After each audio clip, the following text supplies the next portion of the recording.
Feel free to switch it. In the process of reconnecting. I'm gonna start from the beginning and have started it all. And he introduced me to snorting cocaine, but he never told Can you me. turn it up by any chance? That's the speaker. So you guys can sit on the floor, scoot your chair out. You guys can't hear. I know. Small room. Initially, I knew that my mom did drugs growing up, but I never seen them other than weed. That was it.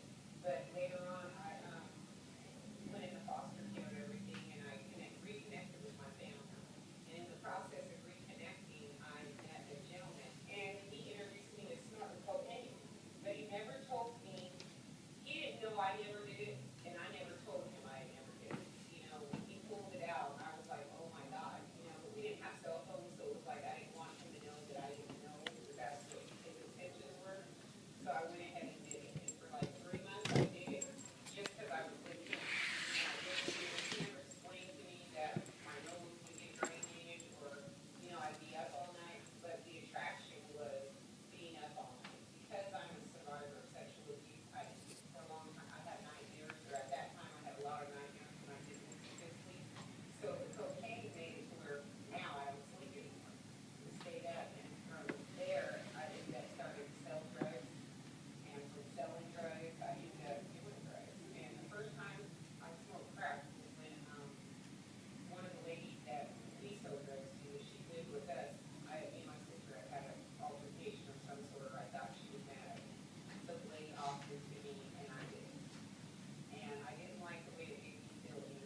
allowed me, one, to function more abruptly, but it didn't allow me to function as a parent. I wasn't, you know, keeping him healthy like he should have been for his type of injuries and stuff that he'd been through. And since getting clean and sober, just about 2 weeks ago, I was doing some paperwork in the garage, and I read all the stuff that was going on in his accident, and it just upset me because I didn't understand it. And still clearly today, I have some questions of how is it that I'm able to refrain from doing drugs now that I couldn't do then, and to keep being the support and being willing to be accepting that, one, I have a cross depression outlook. So for like kids, like your classmates, they say, what does that mean? For example, if one of someone eats some crabs and they're allergic to it, and it breaks out, well, if I drink alcohol or take too much, all of a sudden my life goes to hell. What do you guys think about the video? That was real. Did everybody heard what she said? She Raise was. your hand if you didn't. You have a hard time hearing. Cause I'll I tell you. kind of had a hard time hearing during the end, but I heard the whole thing. So I want you guys' opinion on the video. Like, put yourself in her position. You use drugs, crack, all this stuff, and then you send your son to Alaska because you can't afford to take care of him. You don't have the right mentality to take care of him, and you found out that he got in a car crash, so you can't see, hear, taste, think, move, or anything like that. How would you feel as a parent? Well, I wasn't going to speak to that, actually. I was just thinking about, as she was talking about when she started doing the drugs, especially to stay up for many days because of the nightmares of the abuse she survived. It just reminded me of a couple of friends who had the same experience. Like, they got heavily into drugs at a young age because they really needed to escape, like, all that stuff that was in their mind about what they had experienced because they didn't have any other resources.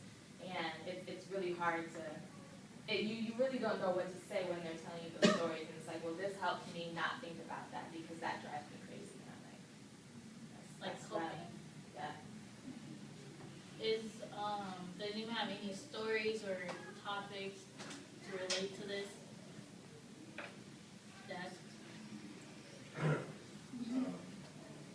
When it comes, hi, my name is Ali, I'm Alicia's father. She did interview me, but probably couldn't, if you couldn't hear her, you really couldn't hear me on the tape, so, yeah, it was kind of long. You know, my story is a story similar to a lot of others. You start doing things, I chose to do things in my life right, and I chose to do things wrong. Bottom line, you have your own personal responsibilities to be responsible for. You use that excuse when you cope because somebody abused you.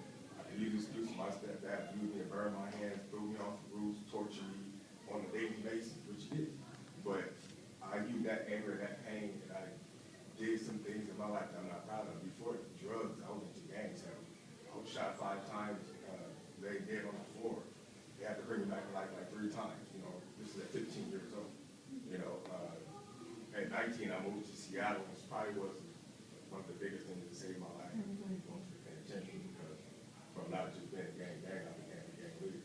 I became involved in the other side of drugs at first from my people selling, moving, and then put it in the form of money. You know, everybody wants money. There's 2 sides of drugs. You trace it as a drug addict, and you trace it as a person seeking to get the money to sell the drug. And so you're addicted both ways. Addiction comes in many different forms and ways. And I didn't know I was an addict until I became an addict. And I had to really fight and battle hard to turn my life around. My story is a little bit easier with my fight because my men come back and my reason was my kids. I was always honest with them. Always honest with them, no matter what I did. And to see the hurt in their eyes and what I had done and what was going on, that made me realize what I needed to do in my life. Because I had been saved so many times from death.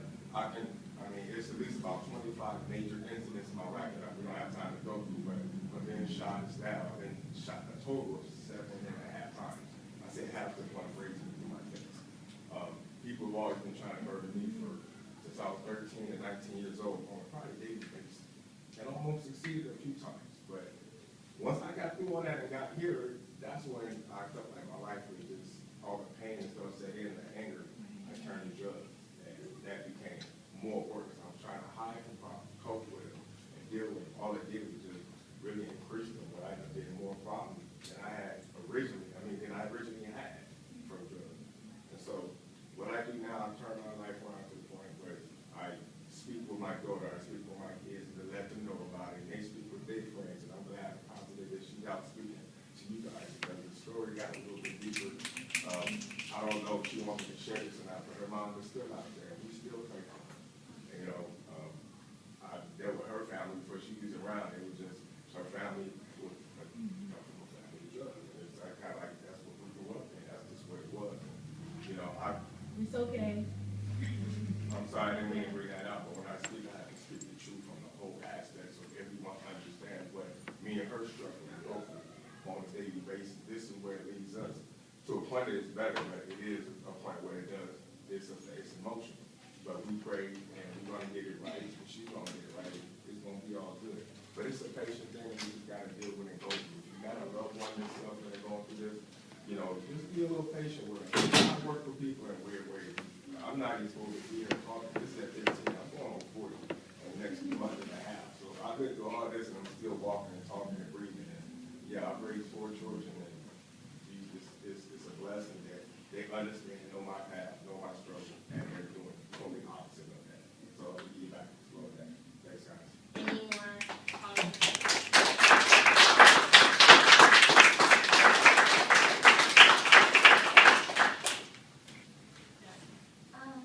So my mom's boyfriend's brother, he's like always to like, he keeps drinking vodka and stuff. And he has these 2 babies, like one of them is 4 and the other one's almost 2. And he just like leaves them in the stroller all day, and like they feed him his wife feeds him too much. So like they're obese and then they're abused. Like one time I watched him whip a little girl with a belt, but there was nothing we could do because otherwise he'd do it to us too. Yeah. And so, like me and my stepsister did everything we could, but So it not only affects the kid, it affects you too, because you're saying this what's happening, and you can't do nothing about it. What about anybody else? Any commentary, stories? I don't think that when you're on drugs, you can be a parent. Like, you can in rare cases, but when you're on drugs, you're basically just being selfish thinking about yourself. So. That's true. It's like a car. It's basically when you go from being the driver of a car to in the back seat. That's what drugs and the effect that it has on you in the back. You're not walking. They might be there, but you're not driving. You have no control. Alondra? What's it called? I was addicted to drugs, and I've been clean now, but what's it called? It gets a hold at you, and like you end up doing things you thought you would never do and stuff, and like you end up committing crimes that you didn't even think of ever doing, and like it just like he says it gets a hold of you, and it holds on tight until you actually decide to change that cycle.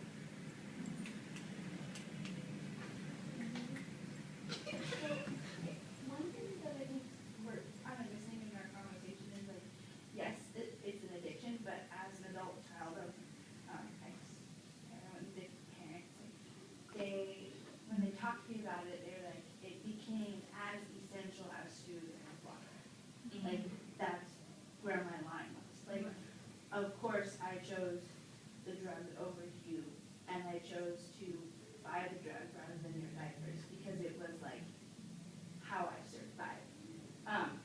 So I think, like, not necessarily in this room, but just like in general, when we talk about addiction, there's like this underlying feeling of it's a choice. You're choosing to do the drug and you can choose to get off of it, but once you're that addicted, particularly to substances that are like hardcore, like you have no choice until you reach a bottom line, and then you're either dead or you can finally make a choice to like, holy fuck, I need to figure out where my shit is and where I'm going and who I can call on to like support me out of it.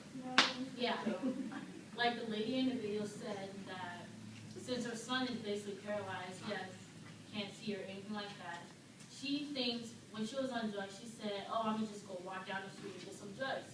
It's just simple. It's just walking down the street and coming back. But in reality, she don't come back within a couple days. Cause in her mind, she thinks she's coming right back, but like, she really come within like a couple days or something. So drugs kind of affects kind of like your common sense, I would say. And it's dangerous to the child because child get a hold of everything, and you have to watch them 24/7, especially as an infant or a toddler. You know. So you need one more story, comments? I wouldn't really say it's addiction for my dad and stepmom, but for them, they smoke weed, and they have friends who also do it with them. And so it's always around the house and I can always smell it. And so sometimes she'll used to the smell. Nowadays that when I walk to school, I smell it around a lot of houses. And it's just, when you have, for me, when they have the weed in the house and they're like, bringing, like, gonna cut it up or whatever to like smoke it, it's really made me realize that my stepsister, she's making all the wrong decisions now. She's tried, she smoked, she's like gotten drunk and she's even stolen a little bit of my dad's weed. And it really like affects me because I don't want her to go down that road where she's gonna like have a bad life and just kind of mess everything up for her. And so it's just like, it's really hard to see the ones that you love really go through that stuff.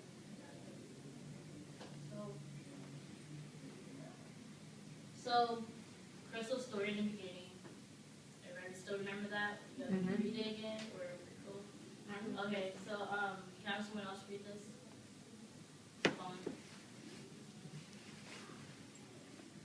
My mother finally hit rock bottom when I found her on the living room floor and she overdosed. This was one of the scariest moments in my life because no matter what we had been through, I still loved her with all my heart. I thank God to this day that my mother was scared bad enough to actually seek out help and get clean. The one thing I would have done differently today than what I did then was to seek out the outside support during the tough time in my life. So, the main thing, in my opinion, to help someone out is support.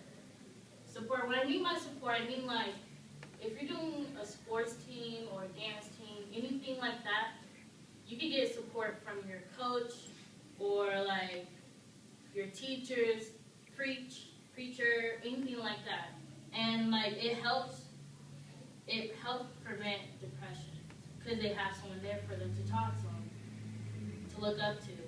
It is often more effective to offer support and sympathy than advice. Nobody likes to be criticized and it is not helpful. A person who's taking drugs is likely to already feel vulnerable and defensive. And criticism will make things worse. It means that the person will not trust you or turn to you for support. So that's my way of how to stop it. Anyone else have an idea, a way to prevent it? Can I ask you a clarifying question? Yeah. You're talking about gathering support for like the child, like the individual that's being remotely affected, right? Because like I have different feelings about supporting the drug. Not like support the drug, when I mean like if a child has a drug addicted parent and wait, can you say that again?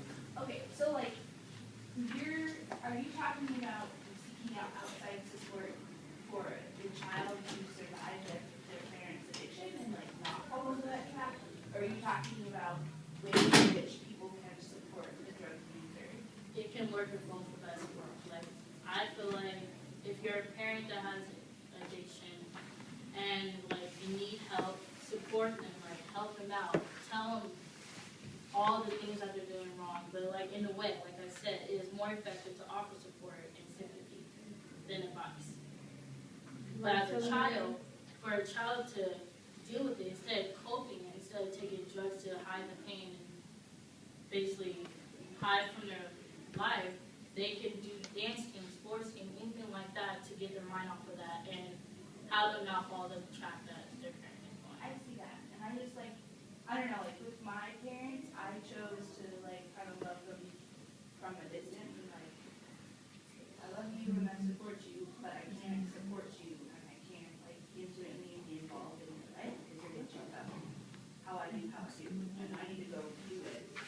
what I mean? I don't want you thinking like Can I my say something on that? All right, it's not gonna get back to this. I think what you're talking about is a twofold thing. It's, I kind of understand what you're saying, 'cause people are angry when it comes to addictions. Everyone, there's a lot of anger. I was angry at my dad with what he did to me for so many years, and even, I didn't notice, I noticed in some treatment. I've been praying almost 7 years, but I noticed in treatment that if you angry at somebody, you can let that anger really tear you up inside and destroy you. Support meaning you gotta sometimes support yourself. Sometimes you gotta let it go. You gotta let it give it to God and let Him deal with it. And then once you do that, you will see people really differently. And I mean, there might be so many things that wrong and anger hurt to you, but if you keep holding on to that, it's going to hurt your life. Anger is like holding on to a hot piece of coal and trying to throw it. It's only going to burn you and affect you mentally. You know what I'm saying? So it's support. I think what you're trying to say is like as a child, if you're going through it for other reasons, that you have to set it in the street. As a support your parents, I want to support the addiction, the problem, nothing like that. But at the same time, I would go out and see help groups that can help them, interventions and things like that, that nature. If that doesn't work, then it's just going to be wrong. You know, I just hope it get better because that's Yeah, Mm-hmm. and like that's the support, like I talked about, like I couldn't and can't, and I won't seek that out for my folks, cause like, I feel like that's their decision, they have to get there first, you know? I feel like one thing that you may be trying to emphasize, Alicia, is, especially when it comes to young people who have drug-addicted parents, is trying to be that bridge between that world that they go home to and a world that's much bigger than that, and help them get involved in things that can help grow that bigger world where they can see themselves outside of the trauma that they experience and that they're exposed to every day. In that sense, they can also possibly grow up into being some kind of role model for maybe the other people in their communities who probably don't see that they have those same options. And just being ready, you know, sometimes, I mean, you can't take responsibility for someone else's healing, but when they're ready, you can at least be there at Yeah, that that's time. what I meant also. You mean like, do you mean like to support the parents too? Like tell them, you can do it, I love you, you know? Like, if they're going to rehab, be there for them. Because, like, if you're the child and you are against your parents, as a parent, you will feel sad, and then, like, you'll probably go into depression, you want to do more drugs to cover up what you're feeling inside.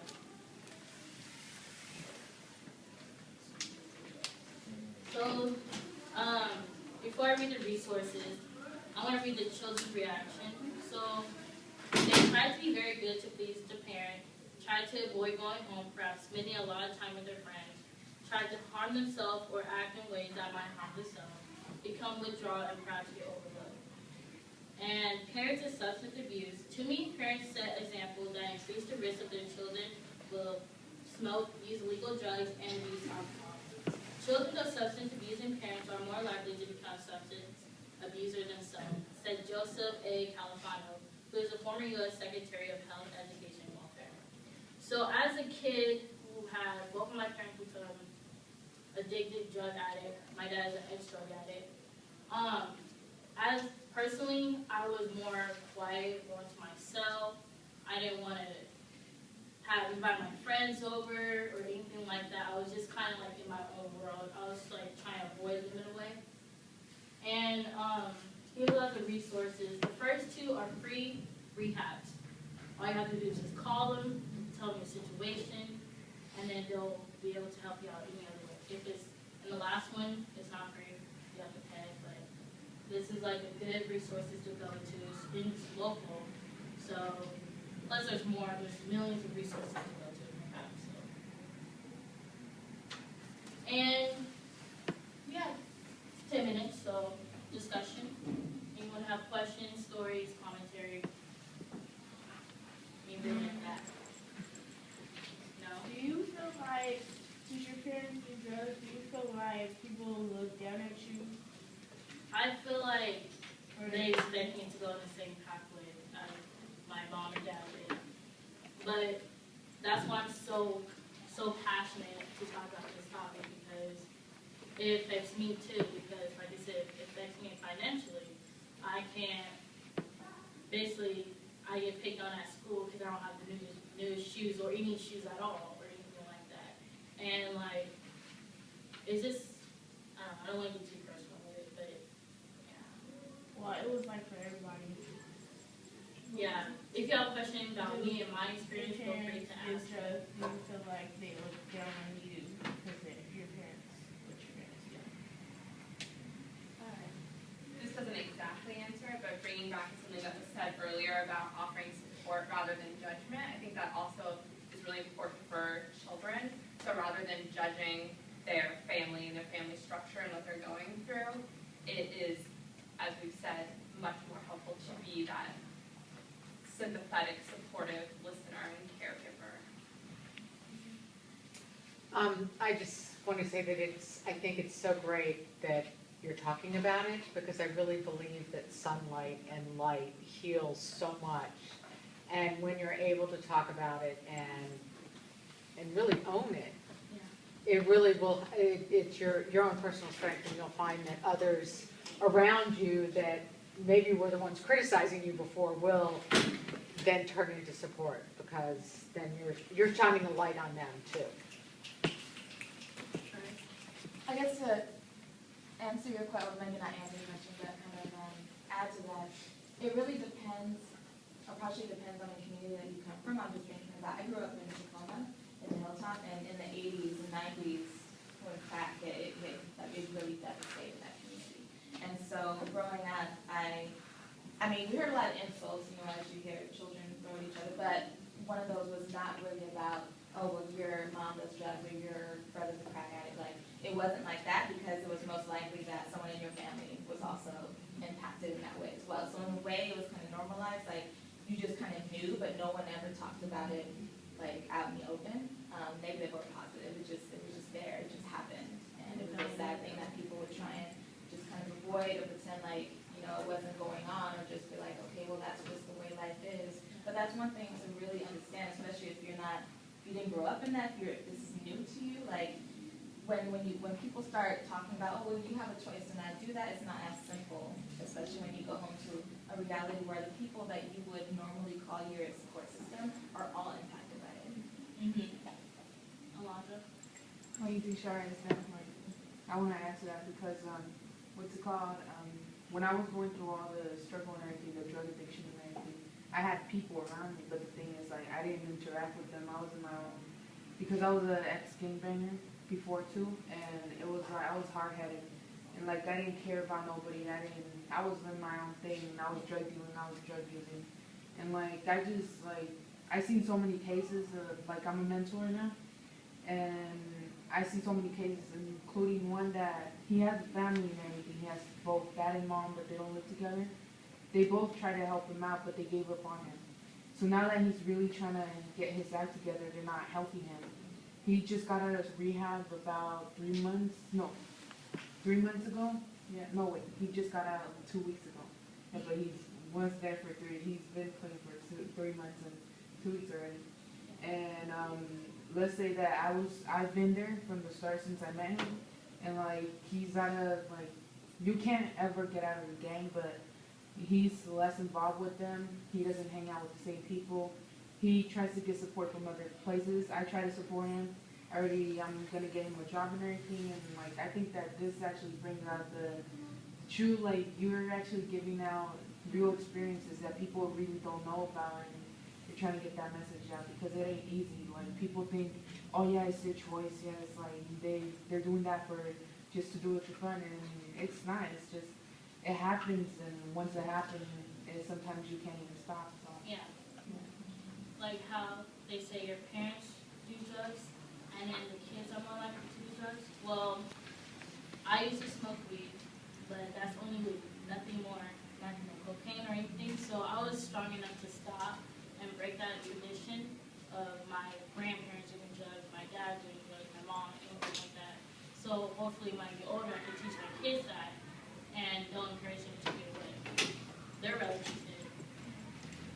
So we have like 4 minutes, so who else want to talk? I think it's important to recognize that drugs and alcohol or any substance abuse can affect everybody, and I know that we talk a lot about, like, communities of color or people in poverty, which is prevalent in those communities as well, but there are, just, even personal experience, but have dealt with